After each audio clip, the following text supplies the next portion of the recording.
mendapatkan sembuh mudah? Siapa yang ingin mendapatkan sembuh yang murah? Siapa yang ingin mendapatkan sembuh yang gratis? Yuk, hanya bagi yang mau. Siapa yang mau? Mereka yang mau mengakui kesalahannya. Mereka yang mau mengakui dosa-dosanya. Mereka yang menyadari kesalahannya. Ini orang yang akan mendapatkan sembuh yang mudah, sembuh yang murah, sembuh yang gratis. Sembuh yang mudah, sembuh yang murah, sembuh yang gratis. Nih orang-orang yang ingin mendapatkan sembuh yang gratis.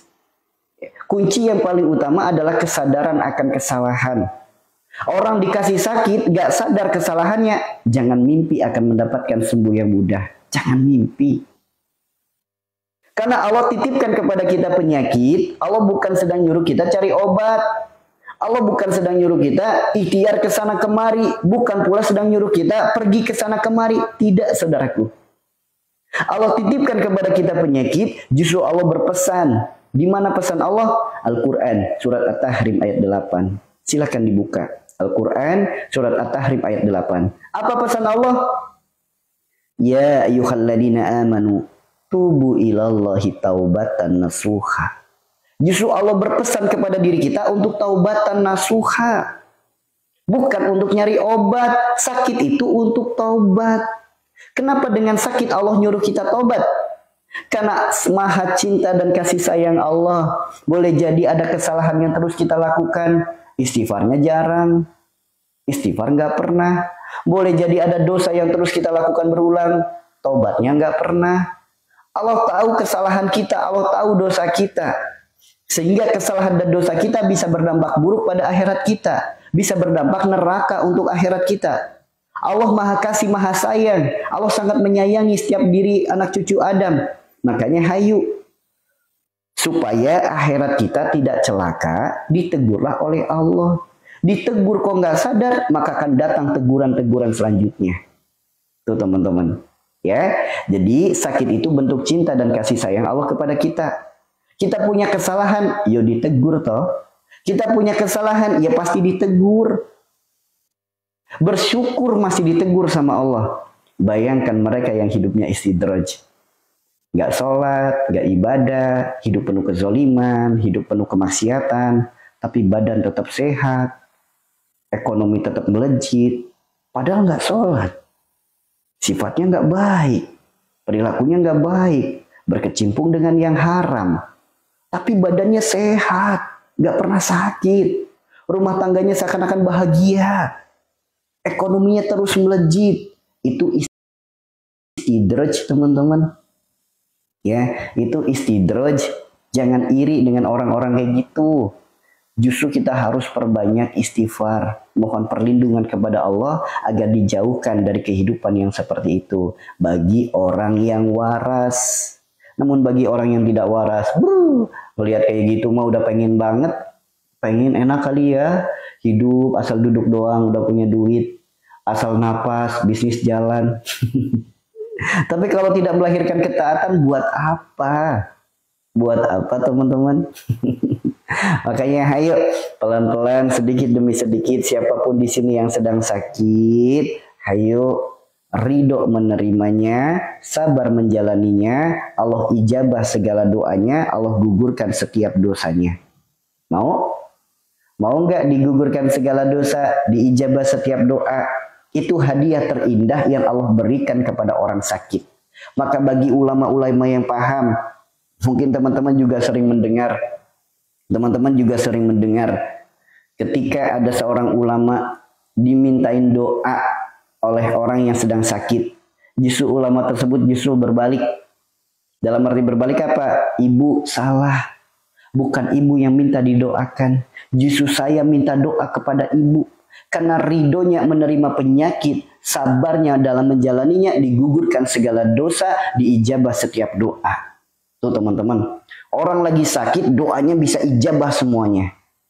Syaratnya satu, ridho menerima penyakitnya, sabar menjalaninya. Namun kalau diisi dengan ngeluh mulu, kira-kira dapat nggak? Kalau diisi dengan ngeluh mulu setiap hari, diisi dengan keluh kesah terus setiap hari, kira-kira dapat nggak? Kan kalau yang ridho menerima penyakitnya, sabar dalam menjalaninya, digugurkannya dosa, diijabahnya doa. Yang jadi pertanyaan, bagaimana yang gak ridho dengan penyakitnya? Bagaimana yang tidak sabar menjalaninya? Dikit-dikit ngeluh, dikit-dikit meratap, dikit-dikit ragu-ragu sama Allah, gak yakin dengan pertolongan Allah. Kira-kira gimana? Dapat gak kira-kira hadiah itu? Ayo atuda, jangan sampai sakit kita merugikan dunia kita, membangkrutkan akhirat kita.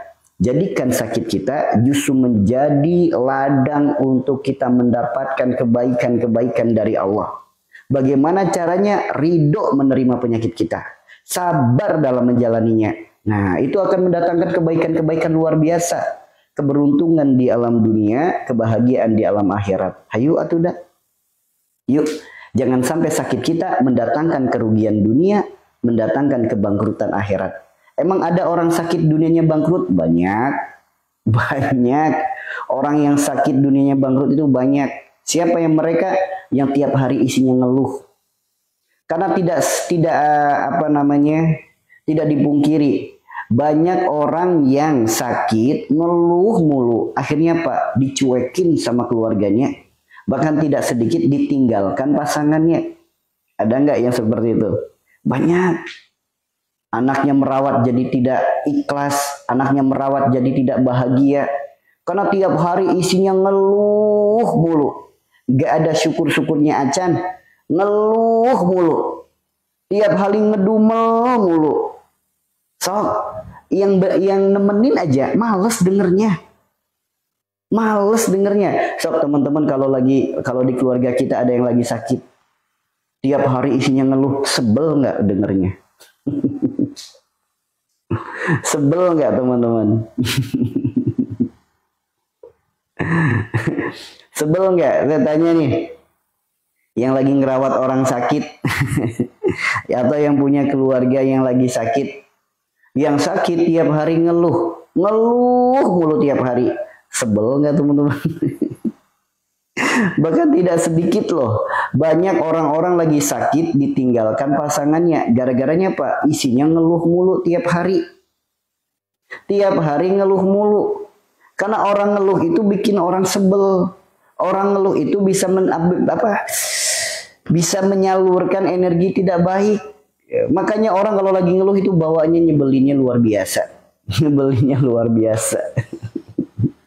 Nah, seperti itu ya teman-teman ya. Jangan sampai sakitnya kita justru merugikan dunia. Tuh, ngeluh rugi dunianya. Ditambah lagi orang yang suka manja dengan penyakitnya. Baru sakit gitu doang gak mau sholat. Baru sakit gitu doang gak mau mandi. Baru sakit gitu doang gak mau ibadah. Padahal dengan sakit tergeletak di tempat tidur, banyak waktu kosong, tapi nggak dipakai untuk berzikir, nggak dipakai untuk istighfar, hanya dipakai untuk main HP, hanya dipakai untuk scroll TikTok, hanya dipakai untuk penuh dengan update status keluh kesah. Lah, rugi dunianya, bangkrut akhiratnya. Yuk, meskipun orang sakit punya fasilitas untuk keringanan ibadah, namun jangan sampai sakitnya kita dijadikan alibi untuk mengurangi ibadah. Justru dengan adanya sakit, jadikan pijakan anak-anak tangga untuk kita lebih dekat kepada Allah. Nah, itu baru orang keren namanya. Sakit tetap aja sholat. Meskipun gak bisa berdiri, dia usahakan duduk. Duduk gak bisa, ia berbaring. Berbaring gak bisa, pakai isyarat. Kalau pakai isyarat masih gak bisa, sholatin. Karena nggak mungkin Allah ciptakan tubuh manusia diciptakan untuk ibadah. Kok nggak mampu melakukan ibadah? Nggak mungkin. Nggak mungkin. Nggak mungkin ada orang yang tidak mampu melakukan sholat. Nggak mungkin. Pasti semua orang itu mampu melakukan sholat.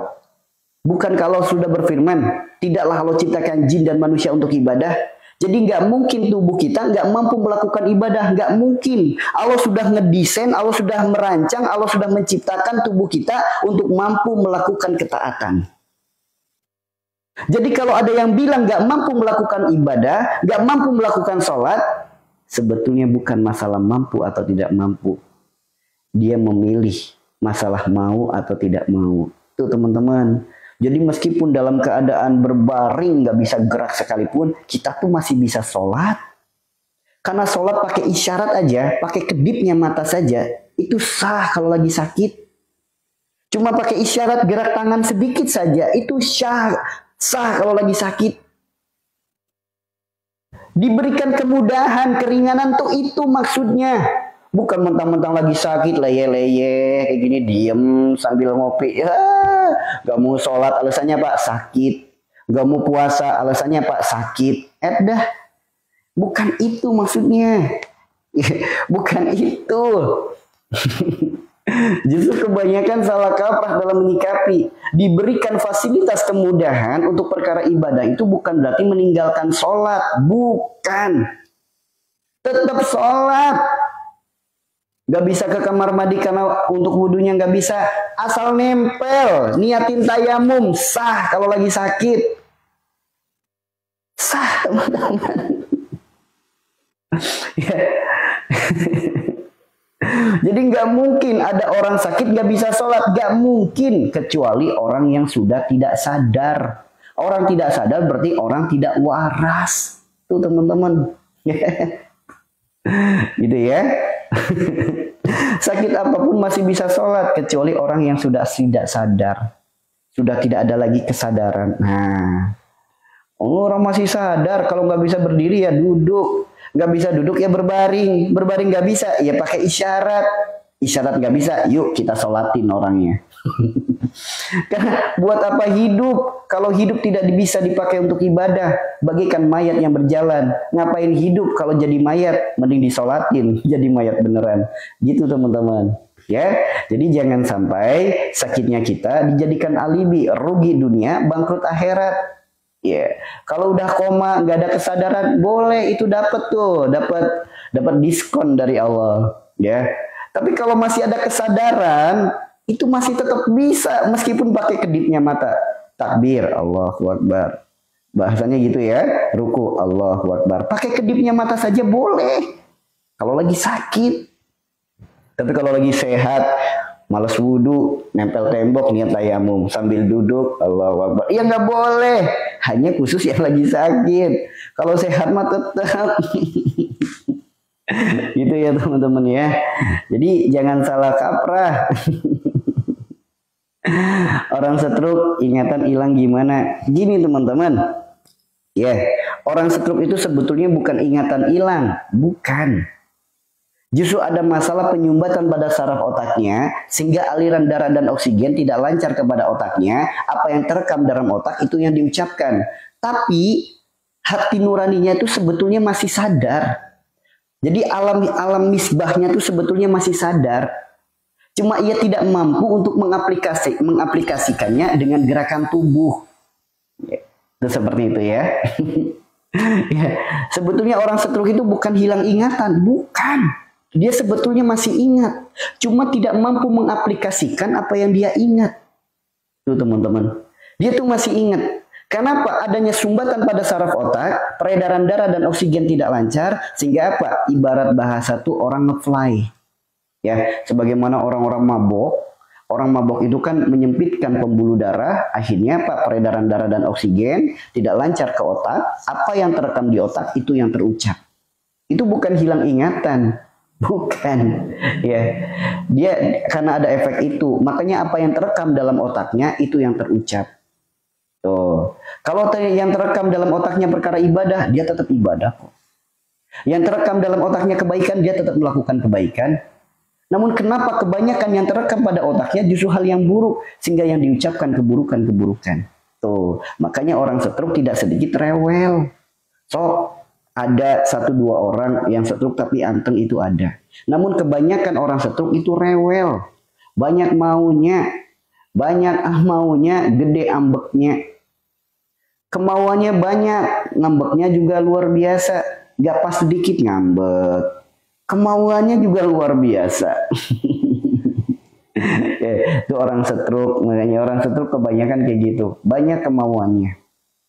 Kan Aku ingin begini, aku ingin begitu, ingin ini, ingin itu, banyak sekali. Tuh orang-orang stroke tuh. Banyak keinginannya, banyak kemauannya. Kalau nggak pas sedikit ngambek. Tuh orang stroke. Ya, makanya hayu pelan-pelan, sedikit demi sedikit.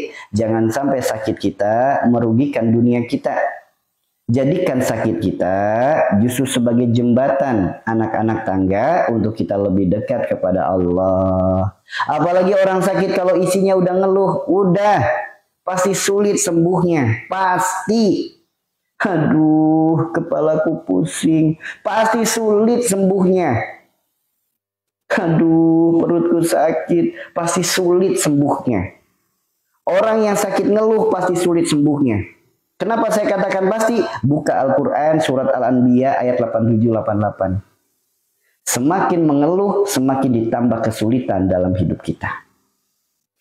Kemudian Allah berfirman, Innallaha ma'as sabirin. Sesungguhnya Allah bersama dengan orang-orang sabar. Allah berfirman pula, Allah menambah nikmat kepada orang yang bersyukur. Azab Allah sangat pedih kepada orang-orang yang kufur. Nah, ngeluh itu gerbang daripada kufur nikmat. Makanya orang ngeluh, orang sakit isinya ngeluh, sulit banget sembuhnya. Sulit banget sembuhnya. Karena ngeluh itu menyempitkan pintu rahmat, menyempitkan pintu pertolongan, menutup pintu kebaikan. Itu orang ngeluh. Sok ada nggak orang ngeluh kita bahagia? Kita dengar orang ngeluh kok kita bahagia, ada nggak? Kalau dengar orang ngeluh kan bawaannya nyebelin aja. Gitu ya teman-teman ya. Makanya jangan sampai sakit kita justru malah menjadi perantara rugi dunianya, bangkrut akhiratnya. Jangan ya dek ya, jangan. Ya, makanya 3 perkara yang menyebabkan penyakit sulit sembuh. Aduh, ngeluh, nuduh. Dah, tinggalkan ini teman-teman. Jangan aduh lagi dengan penyakitnya. Tapi begitu sensasi datang, astagfirullahaladzim. Bukan aduh. Sakit, aduh. Apakah dengan kita ngeluh sakitnya langsung sembuh? Kagak. Justru yang ada dengan kita mengeluh ditambah kesulitannya sama Allah. Makanya ketika datang sakit bukan aduh yang terucap, tapi istighfar yang kita ucap. Ya, nanti dari istighfar baru beralih kepada alhamdulillah. Alhamdulillah ya Allah, mau titipkan penyakit ini untuk hamba. Hamba yakini ya Allah, semua penyakit ini dikarenakan karena dosa-dosa hamba.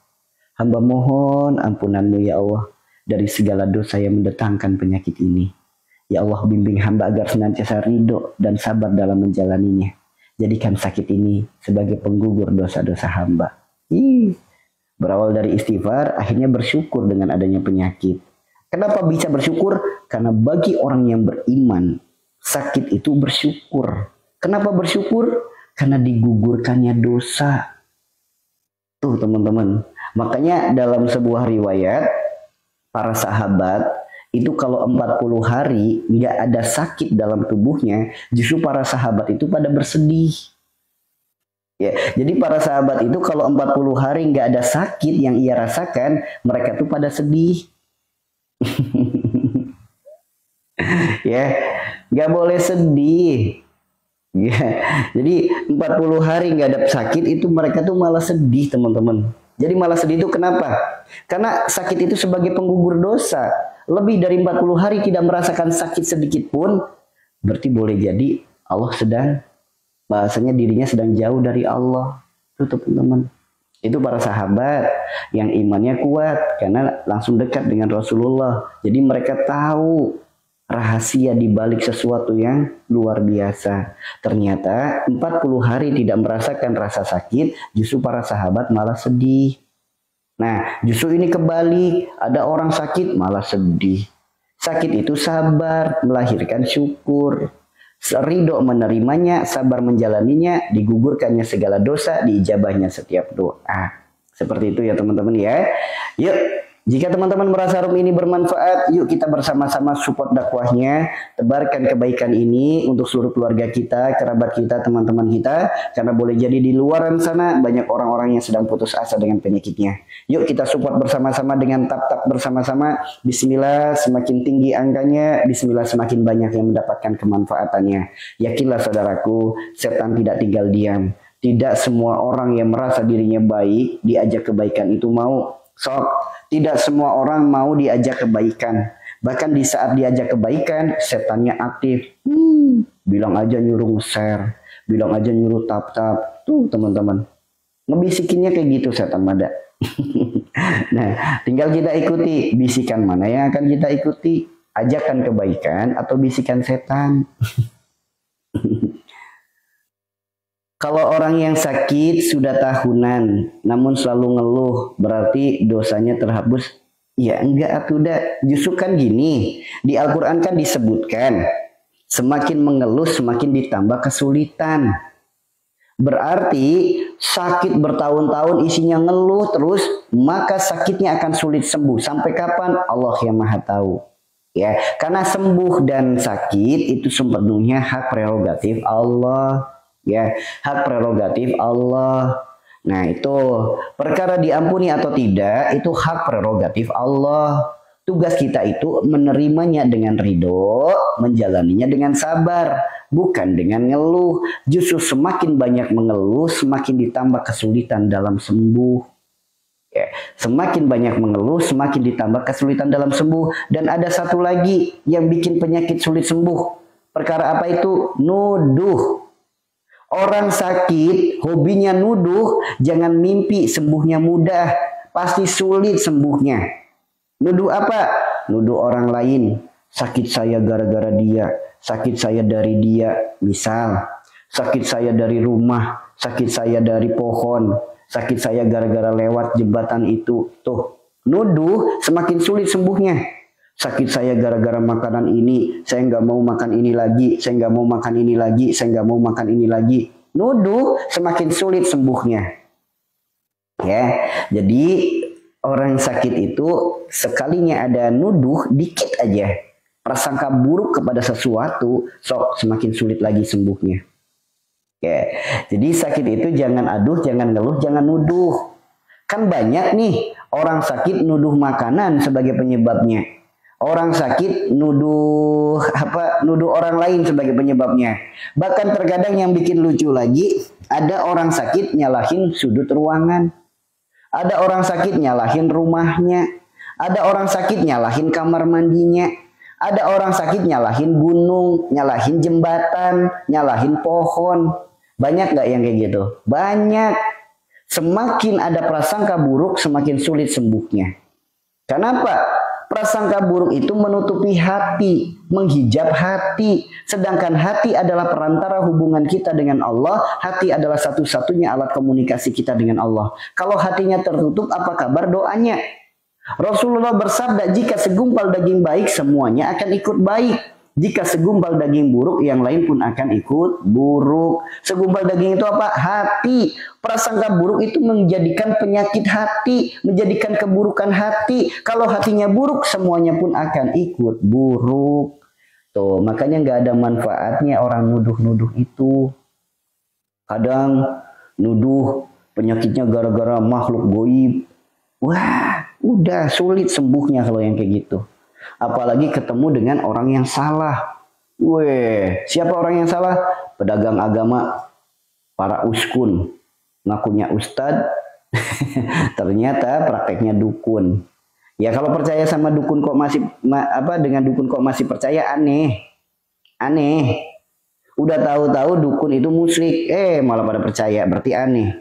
Justru sekarang yang berbahaya bukan lagi kita melihat para dukun, bukan. Karena saya yakin yang sudah dikumpulkan di room ini insya Allah bisa tahu mana dukun, mana bukan. Makanya kalau dukun nggak akan percaya, insya Allah orang-orang yang di room ini nggak percaya lagi dengan dukun.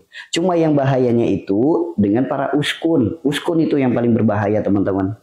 Berkedok agama justru prakteknya seperti dukun. Nah ini yang paling berbahaya. Kalau dukun udah jelas dia tidak pakai kedok agama, dia mengedepankan kemusyrikan. Makanya lucu kalau ada yang percaya.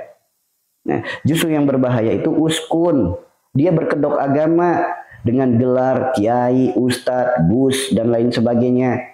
Namun prakteknya perdukunan. Nah, ini yang berbahaya teman-teman. Ya, ini yang berbahaya. Dukun mah gampang. Oh, dia mah dukun, gak usah percaya. Simple kan? Nah, ini yang berbahaya. Dia kan ustadz, dia kan kiai, dia kan anak kiai. Nah, itu yang berbahaya. Mengatasnamakan agama, namun prakteknya di luar syariat agama. Nah, contohnya apa? Mindahin penyakit ke telur, mindahin penyakit ke kelapa, mindahin penyakit ke kambing. Itu ciri-cirinya uskun itu. Ngakunya ulama, ternyata prakteknya perdukunan. Dah penyakit dipindahin ke telur, emang menetes penyakitnya. Penyakit dipindahin ke kambing. Kalau mau pengen sate mah tinggal beli, jangan nipu orang, suruh motong kambing. Gini, manusia yang paling sombong yang dituliskan di Al-Quran adalah Fir'aun. Sesombong-sombongnya manusia yang namanya Fir'aun tidak pernah mengaku dirinya bisa memindahkan penyakit. Lah, ada ini manusia ngakunya orang Islam, ngakunya ulama, sombongnya lebih sombong daripada Fir'aun. Ngaku bisa mindahin penyakit. Aneh nggak teman-teman? Makanya jangan percaya dengan yang gitu-gituan. Jangan percaya dengan yang gitu-gituan. Penyakit dipindahin ke telur, penyakit dipindahin ke kelapa, penyakit dipindahin ke kambing. Sakit dan sembuh itu hak prerogatif Allah. Tanpa ridho Allah gak mungkin kita diizinkan sakit, gak mungkin kita diizinkan sembuh. Ada orang nentang Allah. Allah nitipin kita penyakit, saya pindah penyakit kamu. Hak prerogatif Allah ditentang. Selebet aja orang-orang kayak gitu mada. Makanya jangan percaya dengan orang-orang kayak itu. Justru sekarang yang berbahaya bukan lagi dukun. Dukun udah jelas musyrik. Dari penampilannya, dari namanya udah jelas itu dukun. Maka kalau masih ada yang percaya, bodoh. Sekarang yang justru malah mengerikan adalah para uskun. Penampilannya seakan-akan ulama, seakan-akan kiai, seakan-akan agamis. Namun prakteknya keluar dari syariat agama. Ada orang sakit dikasih oleh-oleh. Dikasih selembar kertas, suruh ditempel di jendela, suruh ditempel di pintu, katanya sebagai tolak bala. Emang bala datangnya lewat pintu? Emang bala datangnya ketok pintu dulu? Kula nuwun, saya mau masuk. Emang bala datangnya kayak gitu? Emang penyakit datangnya lewat pintu? Emang jin datangnya lewat pintu? Makanya jangan percaya dengan gitu-gituan ya. Jangan percaya dengan yang gitu-gituan. Ada lagi datang ke uskun, minta apa? Dipagerin. Saya mau merantau supaya aman, selamat di jalan. Nauzubillah teman-teman. Nauzubillah. Dipagerin katanya supaya selamat di jalan. Supaya di perantauan aman, dijauhkan dari orang-orang jahat. Lebih hebat mana pagar para uskun dari hasbunallah wa ni'mal wakil. Ni'mal maula wa ni'man nasir. Wala haula wala quwwata illa billahil aliyyil azim. Yuk, lebih hebat mana hasbunallah wa ni'mal wakil dengan pagernya para uskun. Melindungi dirinya sendiri dari gigitan nyamuk aja nggak bisa, sok-sokan ngelindungi orang lain dari mara bahaya. Aneh nggak teman-teman? Ngelindungi dirinya sendiri dari gigitan nyamuk saja nggak bisa. Pakai sosokan ngasih kodam, ngasih ijazah supaya terhindar dari mara bahaya. Tuh teman-teman, ya. Makanya hati-hati dengan adanya hal-hal seperti itu. Makanya seperti itu ya. Hati-hati ya teman-teman ya. Coba renungkan deh. Melindungi dirinya sendiri dari gigitan nyamuk saja tidak bisa. Gaya-gayaan, ngasih kodam, ngasih pagar, ngasih ijazah. Biar selamat di jalan katanya. Biar dapat perlindungan, dijauhkan dari mara bahaya. Ya makanya hati-hati dengan para uskun. Ciri-ciri uskun itu apa? Satu, akan menghantarkan diri kita menjadi pengkultusan kepada orang tersebut. Kita anggap orang itu jadi sakti. Itu ciri-cirinya uskun. Yang kedua, undang-undang dasar. Ujung-ujungnya duit. Nanti ujung-ujungnya Anda dimintai mahar. Itu ujung-ujungnya duit. Itu uskun tuh biasanya. Yang ketiga, keluar dari syariat agama. Keluar dari syariat agama itu ciri-ciri uskun. Contohnya keluar dari syariat agama, Anda disuruh telanjang keliling rumah. Lah, itu keluar dari syariat agama. Anda disuruh ngerendam celana dalam, itu keluar syariat agama.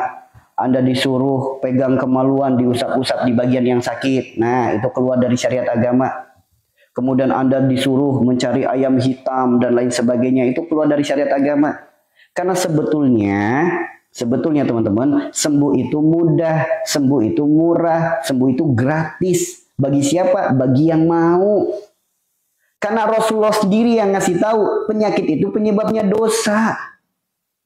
Kalau kita sadar sakit kita gara-garanya dosa, udah akui saja dosa kita. Mohon ampun kepada Allah, bertobat, berjanji tidak mengulangi lagi, itu gerbang untuk sembuh. Gerbang untuk sembuh. Tuh teman-teman, ya, itu gerbang untuk sembuh. Gerbang sembuh itu bukan datang ke orang pinter, bukan datang ke dokter, bukan. Gerbang sembuh itu kesadaran akan dosa, itu gerbang utama untuk sembuh. Emang ada Allah berfirman, kamu aku titipi sakit, silakan cari obat, nggak ada. Silakan datang ke orang pinter, nggak ada. Silakan datang ke dokter, nggak ada. Silakan terapi, silakan minum herbal ini, nggak ada. Tapi Allah berfirman, ya ayyuhalladzina amanu tubu ilallahi taubatan nasuha. Nyuruh kita taubat. Allah yang menciptakan kita, yang maha mengatur kita, yang maha menghidupkan kita, yang maha tahu segala-galanya tentang kita. Allah yang maha merancang kehidupan kita. Allah ngasih tahu sakit kita disuruh tobat. Kok nggak percaya dengan sang pencipta? Dah ngakunya orang Islam, ngakunya orang beriman. Sakit disuruh tobat? Enggak kok. Semua orang ya pasti punya salah. Jangan kayak gitulah. Iya, kadang kayak gitu kan. Ada orang ketika sakit disadarkan dari kesalahannya, diingatkan akan dosanya, bukannya menerima, malah marah. Tuh teman-teman. Padahal di Al-Quran disebutkan, ya, orang beriman itu bergetar hatinya ketika disebutkan Allah. Tuh teman-teman. Ketika mendengar kalimat Allah. Lah ini diingatkan Allah kok malah marah. Ayo waras yuk. Zaman makin akhir, jangan sampai hidup kita makin kentir. Zaman makin edan. Zaman makin akhir, jangan sampai hidup kita jadi makin edan. Yang edan itu bukan zamannya, yang edan itu kitanya. Ya, ingat ya teman-teman ya, bukan zamannya yang edan, kitanya yang edan. Edan itu apa? Awur-awuran. Gak sadar dengan kesalahan, gak mau ikuti aturan hidup, makanya jadi orang edan. Ya, gitu ya teman-teman ya.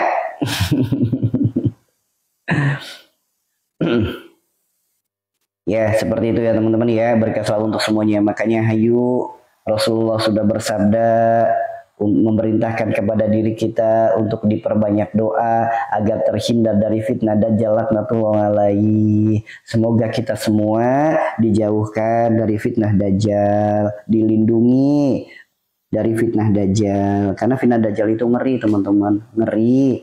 Ngerinya itu apa? Satu, orang lagi sakit, yang penting sembuh. Gak peduli jalan sembuhnya seperti apa, itu ciri-ciri sudah terkena fitnah Dajjal. Orang lagi sulit, orang lagi sepi dagangannya, yang penting rame. Gak peduli jalannya seperti apa, itu ciri-ciri sudah terkena fitnah Dajjal. Ya, orang sudah mati dimintai pertolongan, itu ciri-ciri fitnah Dajjal. Makanya hati-hati, zaman makin akhir, justru kehidupan seperti itu dianggap hal yang lazim, dianggap hal yang biasa. Ketika diingatkan malah marah-marah. Tuh, yang edan bukan zamannya, yang edan manusianya, kitanya yang edan. Jangan sampai ya, jangan sampai kita jadi orang edan. Gitu ya teman-teman ya. Bagi teman-teman yang merasa room ini bermanfaat, yuk bersama-sama, yuk kita tap-tap bersama-sama. Bismillah, semoga semakin menambah kebaikan keberkahan untuk diri kita semua. Allah tinggikan cahaya majelis kita, Allah luaskan cahaya majelis kita, diluaskan kemanfaatannya, diluaskan keberkahannya, diluaskan kebaikannya. Amin ya Allah, amin ya Rabbal alamin. Okay. Makanya kadang suka lucu gitu kalau ada orang sakit, dia sibuk kemana-mana. Padahal sembuhnya ada pada dirinya sendiri. Tapi nyari sembuh sampai kemana-mana. Nah ini kadang suka aneh. Allah sudah berfirman, wa idza maritu fahuwa yasfin. Buka Al-Quran surat Asy-Syu'ara ayat 80. Sembuh itu sepenuhnya hak prerogatif Allah. Karena yang maha menyembuhkan itu Allah, yang maha memberikan pertolongan itu Allah, yang maha baik itu Allah. Allah maha segala-galanya. Membuat langit tanpa tiang saja Allah bisa, apalagi hanya sebatas menyembuhkan penyakit kita. Nah, ada Allah yang maha segala-galanya. Allahnya di mana? Allah sendiri yang ngasih tahu, aku dekat, sedekat urat nadimu. Ada Allah maha segala-galanya yang maha dekat, kenapa nggak didekatin dulu? Justru malah sibuk nyari kesana kemari. Sibuk datang sana, datang sini, datang situ. Sibuk nyari obat ini, nyari obat itu. Nah, ini kesalahan dalam menjemput sembuh. Bukan mendatangi Allah dulu, justru malah mencari selain Allah dulu. Barakallah. Jangan sampai diri kita menjadi orang-orang yang suka mendua. Jangan sampai diri kita menjadi orang-orang yang suka selingkuh. Jangan. Jangan selingkuhi Allah. Jangan. Jangan mendua dari Allah. Jangan. Makanya poin paling utama, dekati Allah dulu. Karena sakit, kata sabda Rasulullah, adalah penyebabnya dosa, maka mohon ampun kepadanya. Tuh, dekati Allah dengan kesadaran akan dosa. Dekati Allah dengan kesadaran akan kesalahan. Bertobat, meminta ampunan kepada Allah. Bertobat, meminta ampunan kepada Allah. Akui kesalahan kita, berjanji tidak mengulanginya lagi. Wa idza maritu fahuwa yaswin. Allah yang maha menyembuhkan. Mohon kesembuhan dari Allah. Jika Allah sudah menghendaki kita sembuh, Allah sudah mengampuni dosa kita, andaikan sembuhnya kita harus dengan obat, mudah kok bagi Allah untuk menjumpakan diri kita dengan jalan sembuh kita. Andaikan sembuhnya kita harus lewat dokter, mudah bagi Allah membuat skenario agar kita berjumpa dengan dokter itu. Andaikan sembuhnya harus lewat ustadz, harus lewat kiai, mudah bagi Allah untuk memperjumpakan kita dengan jalan sembuh kita. Karena jika Allah sudah ikut andil, maka tidak ada yang mustahil. Maka jangan sampai diri kita capek-capek nyari ke sana kemari. Ada yang maha dekat tidak didekati. Karena jika Allah sudah ikut andil, tidak ada yang mustahil. Satu butir nasi saja, kalau Allah sudah meridhoi sembuh kok penyakit kita. Mudah bagi Allah menyembuhkan penyakit itu, mudah. Kun. Jadi, andaikan sembuhnya kita dengan andaikan sembuhnya kita dengan obat, ya pasti akan dipertemukan dengan obat yang terbaik. Karena jika Allah sudah menghendaki sembuh, sedeguk air saja teman-teman, itu bisa jadi jalan sembuh. Apalagi kalau kita doakan airnya. Bismillahirrahmanirrahim. Ya Allah, hamba memohon kepadamu, dengan air Engkau jadikan sumber kehidupan. Hamba mohon, jadikan air ini sebagai jalan kesembuhan diri hamba. Hamba mohon ampunanmu ya Allah, dengan berkahnya sholawat, hamba bermunajat. La ilaha illallah Muhammad Rasulullah. Baca Al-Fatihah, tiupkan. Bismillah. Setelah ditiupkan, minum 3 kali. Ini tangan kanan ya, ini tangan kanan. Minumnya 3 kali.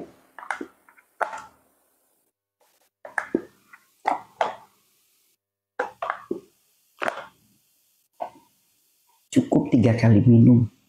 Ya, itu langsung berasa adem, segar, sejuk banget di dada. Bahkan mengalirnya sangat berasa sampai ke lambung. Itu teman-teman. Sok, jadikan segala sesuatu yang menjadi keterlibatan kita dalam hidup, jadikan doa-doa baik. Maka andaikan kita lagi sakit yang kita harapkan sembuh, insya Allah akan menjadi jalan kesembuhan. Sok, dengan kita makan. Misal ini 1 piring makanan. Sebelum kita makan, kita doa dulu. Alhamdulillah ya Allah, terima kasih ya Allah atas rizkimu, atas nikmatmu, atas karuniamu, atas ciptaanmu, sehingga hamba masih bisa makan saat ini. Hamba mohon ya Allah, jadikanlah makanan ini, setiap butir nasinya kebaikan, keberkahan, darah dan daging hamba. Setiap lauk pauknya menjadi obat segala penyakit, jalan sembuh penyakit hamba. Menjadikan sumber tenaga yang melahirkan ketaatan hamba kepadamu. Dengan berkahnya salawat hamba bermunajat la ilaha illallah Muhammad Rasulullah, dimakan. So, 1 butir nasi bisa jadi jalan kebaikan, keberkahan darah dan daging kita. Setiap lauk pauknya bisa menjadi obat segala penyakit kita, bahkan sumber tenaga yang melahirkan ketaatan. Ya. Seperti itu ya teman-teman ya. Makanya enak. Sok segala sesuatu kalau kita jadikan harapan-harapan baik karena Allah dan untuk Allah itu enak. Makan aja itu bisa jadi jalan sembuh. Makanya kalau mau makan jangan ngeluh. Ada nih orang tinggal makan aja ngeluh. Ah, lauk kayak gini. Ada nih orang macam itu. Ya Allah, ya Allah. Tinggal makan doang. Rizki Allah yang ngasih. Cuma gara-gara lauknya kayak gitu. Ngeluh dengan kondisi lauk. Ya Allah. Ya, padahal di luaran sana masih banyak orang-orang yang mengharapkan bisa makan tanpa harus ngambil di tong sampah. Ya. Anda tinggal makan doang dengan lauk seperti itu masih ngeluh. Bayangkan mereka yang makannya harus ngambil di tong sampah. Sisa makanan saja mereka bersyukur. Lah, ada nih orang tinggal makan doang aja ngeluh. Ya Allah. Jangan sampai ya teman-teman ya. Jangan sampai ya. Jangan sampai diri kita justru malah menjadi orang-orang yang seperti itu. Apapun makanan yang terhidangkan untuk diri kita, yakinlah itulah yang terbaik dari Allah untuk kita. Dah, tugas kita syukuri apa yang ada, bukan mengeluhkan apa yang belum ada. Itu teman-teman. Ya. Iya, makan misal nih di bawah penutup makanan cuma ada nasi sama ikan asin. Ya udah syukuri ikan asinnya. Dengan kita mensyukuri akan ditambah nikmat oleh Allah. Namun dengan mengeluh, makan ikan asin doang, justru akan mendatangkan kesulitan dalam hidup. Yuk bersyukur yuk. Kita latih diri kita untuk bersyukur. Ya, syukur itu harus dilatih. Kalau nggak dilatih ya nggak bisa teman-teman. Makan sama garam aja harus disyukuri. Tidak. Bahkan Rasulullah sendiri yang mengajarkan, ya, ketika makan di saat dimasakin, ketika makan tinggal dengan garam doang, Rasulullah sampai berdoa. Saat itu belum ada garam malah, cuma ada bukan nasi ya, apa sih namanya itu saya lupa, bukan nasi apa namanya. Nah pokoknya intinya gitu, sampai ada hadis bahkan untuk garam saja kita minta sama Allah. Akhirnya datang garam. Tuh. Bahkan ada sebuah riwayat juga pada Robiah Adawiyah. Ya, Robiah Adawiyah itu ketika mau makan, gak ada apa-apa di dapur. Dia bersyukur, alhamdulillah ya Allah, masih ada 1 butir bawang. Semoga bawang ini sebagai jalan kenyangnya badan hamba, sehatnya badan hamba. Hamba bisa saja meminta makanan darimu ya Allah, namun hamba malu untuk memintanya. Baru ngomong kayak gitu, bawangnya ditaruh di meja. Kemudian Robiah Adawiyah masuk ke dalam, ternyata apa? Bawangnya diambil oleh burung. Nah, tuh teman-teman. Begitu diambil oleh burung, Robiah Adawiyah justru malah bersyukur. Alhamdulillah ya Allah, ternyata ini bukan rizki untukku, ini rizki untuk makhlukmu yang lain. Nah, akhirnya Robiah Adawiyah masuk kembali ke mihrabnya. Ternyata begitu masuk mihrab, sudah ada makanan di situ. Apakah Robiah Adawiyah senang? Enggak. Itu Robiah Adawiyah justru malah malu. Tuh teman-teman, ya. Inilah orang-orang yang paham. Mereka para pecinta. Para pecinta itu banyak keajaiban, sebagaimana keajaiban-keajaiban yang pernah dialami oleh Siti Maryam. Ya, ketika beliau di mihrabnya, makanan datang sendiri. Siapa yang mendatangkan? Allah bicaranya. Tuh teman-teman, makanya Pak, yuk kita belajar kosongkan hati kita. Semakin kosong hati kita, semakin banyak kebaikan datang. Jadi hati kita itu bagaikan vakum. Tahu vakum? Alat penyedot. Nah, kalau vakum itu penuh isinya, maka sedotannya lemah. Narik segala sesuatu itu lemah karena penuh isinya. Namun kalau vakum, kosong isinya, maka ketika kita pakai sedotannya kuat. Makanya kita belajar yuk. Kosongkan hati kita dari keinginan, harapan, angan-angan dunia. Bersihkan hati kita dari penyakit-penyakit hati. Semakin kosong hati kita, maka segala kebaikan akan semakin datang. Kosongnya hati itu bukan ngelamun. Kosongnya hati itu hanya satu, ingat Allah. Dalam hidup tidak ada keinginan, harapan, angan-angan dunia. Dia menjalani hidup sebagai apa yang ditakdirkan, penuh dengan syukur, udah, penuh dengan keridhaan, udah, itu ya maksudnya kosongan. Ya, beda tetangga beli kulkas, pengen beli kulkas, berarti belum kosong hatinya.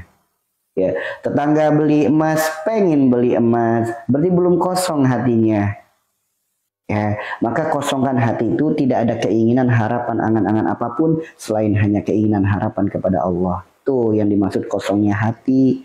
Gak ada keinginan, harapan, angan-angan apapun dengan dunia ini. Nah, ketika kita bisa mengosongkan hati kita, maka segala kebaikan akan tersedot. Segala kebaikan. Jadi bukan kita yang mengejar dunia, dunia yang akan mengejar kita. Karena dunia itu bayangan. Bayangan itu terjadi karena adanya pantulan cahaya. Sumbernya cahaya itu Allah. Ketika ini sumber cahaya, kita berada di sini, otomatis bayangan kita ada di belakang. Kalau sumber cahaya yang kita kejar, mau tidak mau maka bayangan akan mengikuti. Namun justru kalau kita berbalik, meninggalkan cahaya, membelakangi cahaya, kita mengejarkan bayang-bayang, mau sampai kapanpun bayang-bayang itu tidak akan pernah kita kejar, tidak akan pernah bisa kita kejar. Yang ada kita malah semakin jauh dari cahaya, maka semakin jauh pula bayang-bayangnya. Semakin dekat dengan cahaya, semakin mengikuti bayang-bayang itu. Udah, belajar seperti itu. Bukankah kita sudah diingatkan oleh para ulama-ulama kita, guru-guru ngaji kita, kejar dunia, akhirat tertinggal, kejar akhirat, dunia akan mengikuti. Seperti itu teman-teman. Ya, gitu ya. Bismillah ya, berkah selalu untuk semuanya. Ayo pelan-pelan, sedikit demi sedikit. Dan sakit itu harus mendatangkan kesadaran akan kesalahan. Nah itu yang paling utama. Orang sakit nggak mendatangkan kesadaran kesalahan, maka sulit sembuhnya. Nah, karena Allah titipkan penyakit, Allah nyuruh kita itu berubah. Allah tidak akan merubah suatu kaum sebelum ia merubah dirinya sendiri. Apa yang harus kita rubah? Sifat perilaku perbuatan kita. Kalau kita nggak sadar dengan sifat perilaku perbuatan kita, seperti apa cara berubahnya? Nah, caranya dengan kita diagnosa penyakit kita. Cara mendiagnosanya gimana? Man arafa nafsahu faqad arafa rabbahu. Kenali dirimu, maka niscaya engkau akan mengenal Tuhanmu. Maka kita belajar kenali diri. Belajar mengenali alam jasad, alam miskat, alam misbah, alam al-jujajah. Sebagaimana dalam Al-Quran surat An-Nur ayat 35. Alam itu dibagi menjadi 3. Alam miskat, alam misbah, alam al-jujajah. Karena itu bisa menjadi alat diagnosa dalam diri kita. Di mana letak penyakit kita, di situ kesalahan yang harus kita perbaiki. Di mana posisi sakit kita, di mana bagian tubuh yang sakit, ternyata wilayah itu ada sifat yang harus diperbaiki. Mau tahu nggak teman-teman? Mau tahu nggak cara mendiagnosa penyebab penyakit yang ada dalam tubuh kita? Apa solusinya dan bagaimana jalan sembuhnya? Mau tahu nggak teman-teman? Ketika bengkak dan sakit, kenapa ya Pak Ustadz? Maksudnya gimana?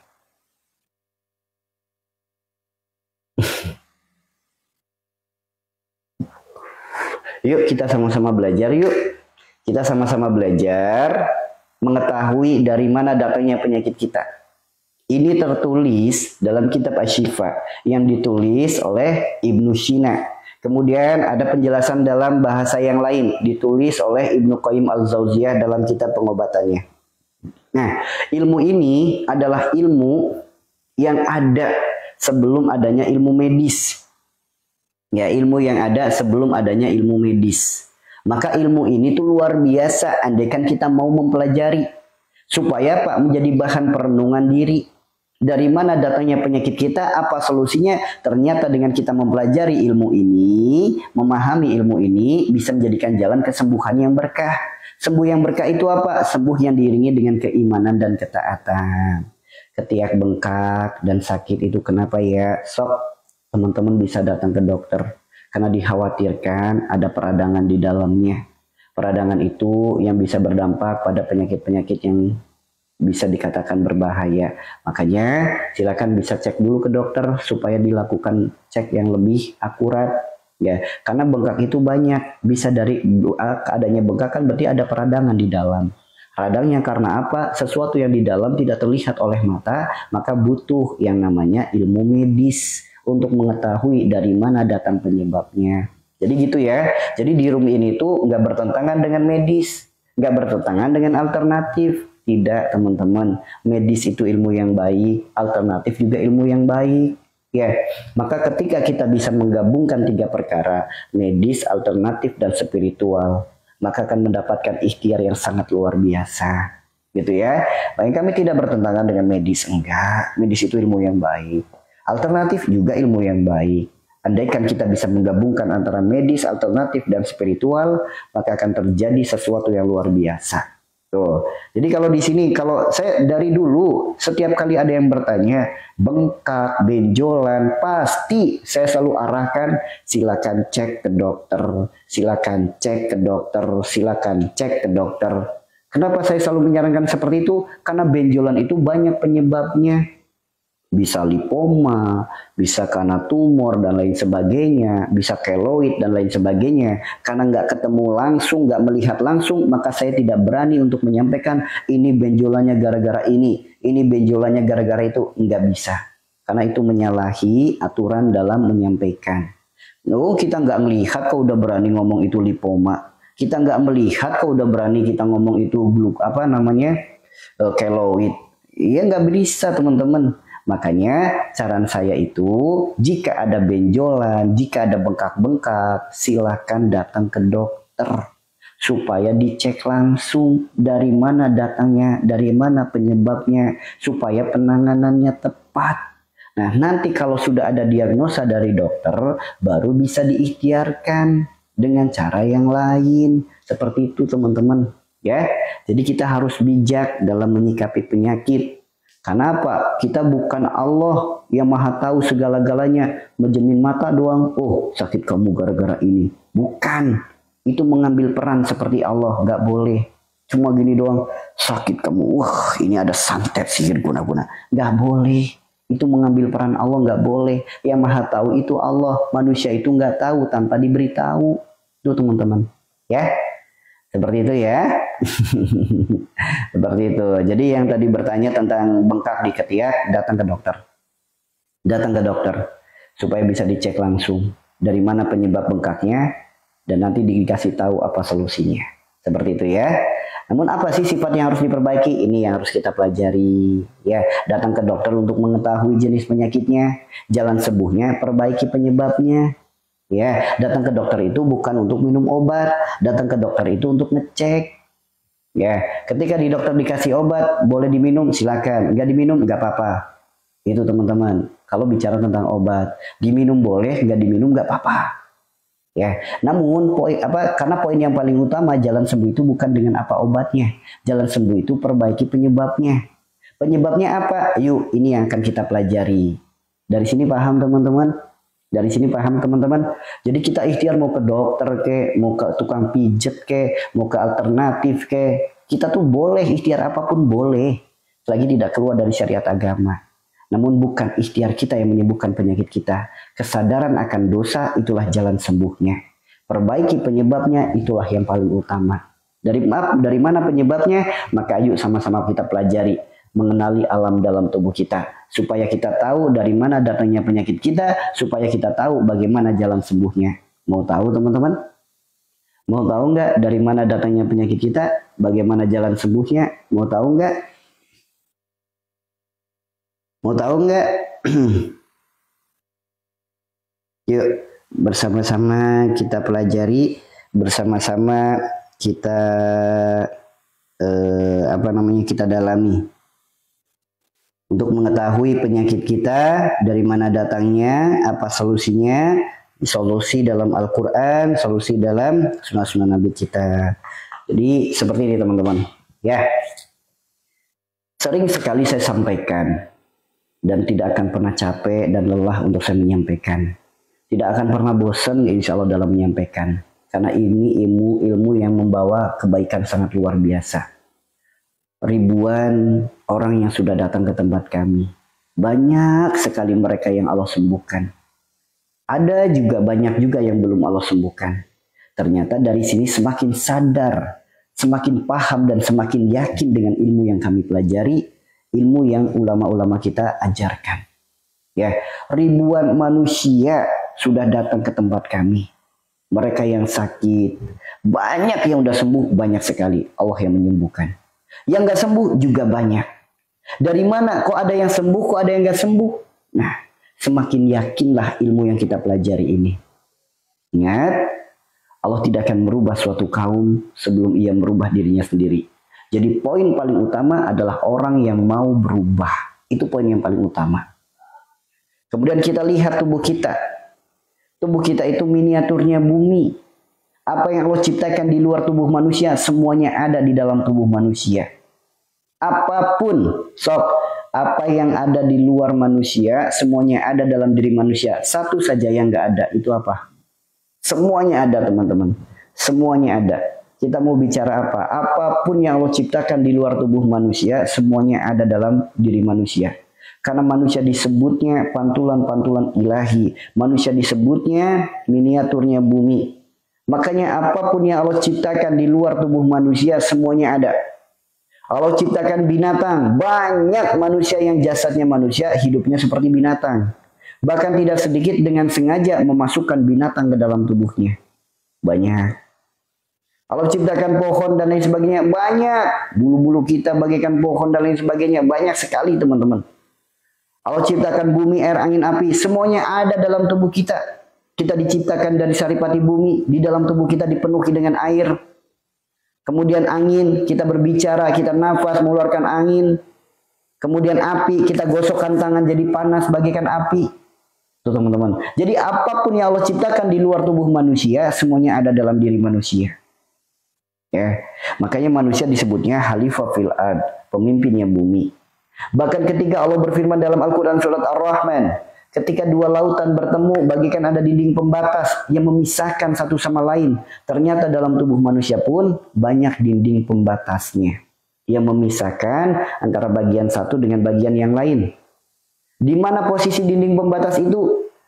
Di dalam tubuh kita yang membentuk garis. Tanpa adanya garis, kita bisa tahu nggak mana kanan, mana kiri? Ingat, di sini ada garis, di sini ada garis, garis rambut, di sini ada garis, di sini ada garis, sampai ke bawah. Sampai ke bawah ada garis. Kalau saya nyentuh di sini, teman-teman tahu nggak ini bagian kanan apa bagian kiri? Tahu kan? Kenapa? Karena ada garis tengah. Disebut telapak tangan itu mana? Ini telapak tangan. Ini disebut telapak tangan nggak? Enggak, karena ada garisnya di sini. Batas telapak tangan. Disebut jari itu mana? Apakah ini disebut jari? Enggak. Ini jari karena ini ada garisnya. Andai kan ini nggak ada garisnya, mungkin ini bisa disebut jari. Tuh ya. Bahkan kita lihat garis, di sini ada garis terbentang sangat panjang. Di mana garis ini memisahkan antara kulit yang tipis dengan kulit yang tebal, kulit yang agak putih dengan kulit yang agak gelap. Sok teman-teman dilihat di sini ada garisnya. Kemudian kita lihat lagi kaki kita dipenuhi dengan garis. Mana yang disebut betis? Ternyata ada garisnya. Dari ankle sampai ke lutut. Itu namanya betis. Di mana disebut telapak kaki? Ya ada batasnya. Semua tubuh manusia diberikan batasan-batasan yang namanya garis tubuh. Dan ternyata dari ujung kepala sampai ujung kaki, garis tubuh manusia itu jumlahnya 114 garis. Tubuh manusia itu jumlah garisnya ada 114 garis. Sebagaimana 114 surat yang ada dalam Al-Quran. Bahkan jika kita perhatikan, tangan kita saja, kita nggak usah bicara yang banyak-banyak dulu, kita bicara tangan kita saja. Garis-garisnya itu memiliki makna yang sangat luar biasa. Di mana telapak tangan manusia dipenuhi dengan garis, jari-jari manusia dipenuhi dengan garis, bahkan jika dari kelingking sampai ibu jari, setiap ruas jarinya kita hitung, jumlahnya ada berapa? 33. Sebagaimana 33 kalimat tasbih. Kita lihat telapak tangan kita ada garisnya, ada kan? Ini membentuk angka 8, ini membentuk angka 1. Tangan satunya pun sama. Ini angka 1, ini angka 8. 18, 81 jika dijumlahkan berapa? 99. Sebagaimana 99 Asmaul Husna. Bahkan jari kita saja membentuk garis. Ini alif, ini lam, ini ha. Dibaca apa? Allah. Ini pun sama, alif, lam, ha. Dibaca apa? Allah. Allah 99 asmaul husna, 33 kalimat tasbih. Apakah kebetulan? Tidak, teman-teman. Yuk, makanya kita pelajari. Kita tahu ini perut kenapa? Karena ada garis. Ada garis tulang iga. Ya, di sini ke atas namanya dada, dari sini ke bawah namanya perut karena ada garisnya. Coba kalau nggak ada garisnya, mungkin kita nggak bisa membedakan mana dada,